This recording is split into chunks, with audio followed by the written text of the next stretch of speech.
Magandang araw Pilipinas, magandang araw Mindanao. Ito ang TV9 News, ang inyong pinagkakatiwalaang pinagkukunan ng napapanahon, makatotohanan at makabuluhang balita. Ihahatid namin ang mga pangunahing pangyayari, pinakabagong ulat at mahahalagang impormasyon mula sa Bangsamoro, Maguindanao, Sultan Kudarat, Sarangani at iba pang panig ng bansa. Ito po ang inyong lingkod sa Himpapawid, Angelito Bagwis, Europa. Narito na ang mga pangunahing balita. Lambayong People's Park, of course, hindi lang ito pang Sultan Kudarat ang design, of course, pang national pa. Anong masasabi mo sa napakagandang blessing dito sa pagbaba ng ating mahal na Governor Pax Ali Mangudadangto? Mayor. Well, it's really an honor and a privilege for the municipality of Lambayong to have our governor as our guest of honor and speaker for today's event. Napaka-supportive po ng ating governor, no? Yun po ang kagandahan kasi pagka nagsama-sama kami dito sa munisipyo, plus may full support ang ating provincial government through Governor Dato Pax Ali Mangudadangto. Sa tingin ko po, marami po mararating natin sa Lambayong at buong probinsya po na Sultan.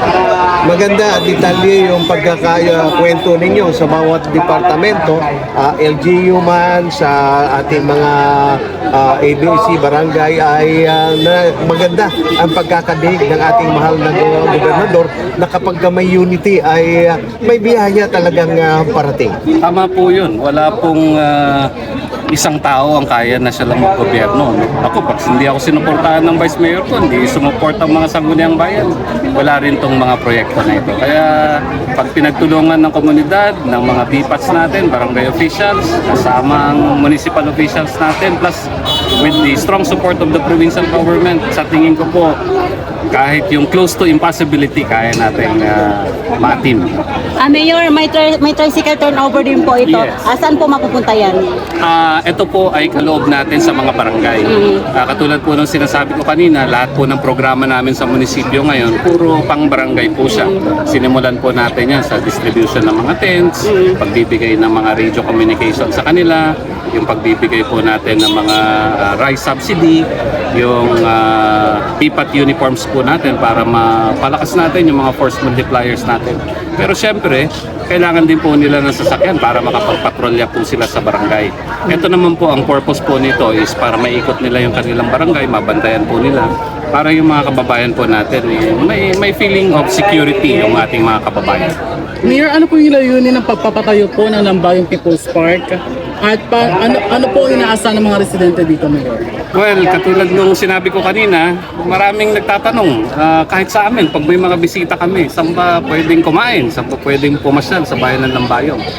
Sadly, for the past decades, wala kaming maituro na pwedeng pasyalan ng mga tao. So, pag-isipan namin ng Sangguniang Bayan members natin, magtayo tayo ng Lambayong People's Park na para sa tao. Ibig sabihin, may mga sports facilities dito, merong exercise areas ang ating kabataan at mga senior citizens, merong excited ako dun sa tatawagin natin na Lamba Lights. Alam nyo sa US, merong tinatawag na LACMA Lights dyan sa Los Angeles, California. Ang daming Instagrammable talaga siya na at yun, isa yun sa features ng ating park. So it's a place for gathering, it's a place to do wellness, it's a place to stay at kainan, para makagather tayo ng people, no? At saka makapagkwentuhan at we can spend time and bonding with our families. May nasabi ito dito, Mayor, na distribution of packs. Saan po galing yung ito? Tricycle? Yung Pax Patrol, pangalan po yan ng programa, no? Yung Peacekeeping Advocacy Expanded. Pag sinabi mong Peacekeeping Advocacy kasi, pag pinag-usapan natin ng peace and order, laging ang katuwang lang natin dyan is yung mga kapulisan po natin, katuwang natin ang ating kasundaluhan, ganon. Pero itong mga BPATs kasi natin, mga force multipliers ito. Ibig sabihin, pangparami ng mga puwersa na kung saan nangangalaga din ng kaayusan sa ating bayan. So with this program na initiative po ng munisipyo ng Lambayong, ibibigay po natin yan sa lahat po ng barangay na Lambayong. po. Pagbabago or bangon Lambayong Mayor, ano pa sa tingin niyo po ang mga project na makakarating dito sa Lambayong? Well, for next year, pinag-uusapan namin nila Vice, no? Mga sanggunian. Etong isang building natin dito, etong training center, hindi naman siya gaanong nagagamit. We will put that into good use. Popondohan po natin yan at i-convert po natin yan into a dialysis center. No? Kauna-unahan po na munisipyo na magkakaroon po ng sarili niyang dialysis center.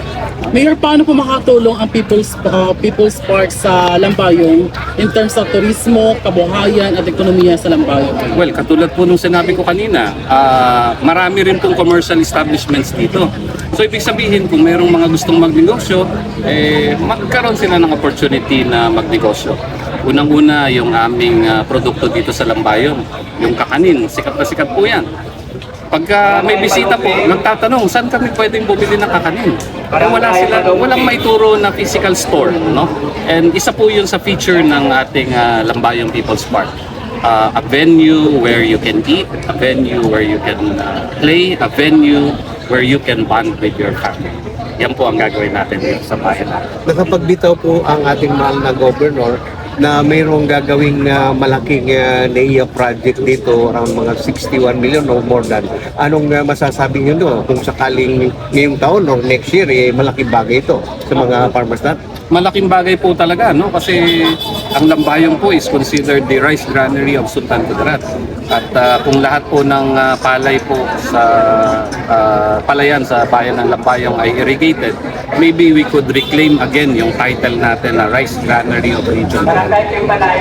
So siguro, message para sa lahat ng mamayan, napatunayan naman nila, napatunayan naman ng mga leaders sa inyong pamumuno na ang mga kumbaga downlines ninyo ay talagang suportado from the province down to the LGUs at sa ating mamayan, napifeel nila ang gobyerno hanggang sa kasulok-sulukan ng bayan ng Lambayong. Mensahe po para sa mamayan. Maraming salamat po. Yun naman po talaga ang tamang direksyon ng paggobyerno. Yung maramdaman po ng barangay na bumababa po ang mga officials, mararamdaman po nila ang tulong ng munisipyo. At kami naman po sa munisipyo, never kami pinabayaan ng probinsya ng Sultan Kudarat. Yung support, grabe, sobra-sobra. In fact, yung mga ibang programa po dito, kung hindi po si Governor Dato Paksali na tumutulong po sa amin sa national, madedelay yung ibang mga programs. Pero dahil sa yung eagerness po niya na tumulong sa ating mga kababayan dito sa Lambayong, napapadali yung mga proyekto. And of course, dito yung Vice Mayor ko, dito yung mga konsyal ko. Ano pa ang hahanapin natin? Kasama namin ng barangay, kasama natin ng munisipyo, may suporta ng probinsya ng Sultan Kudarat, malayo po ang ating mararating. Congratulations, Okay. Honorable Mayor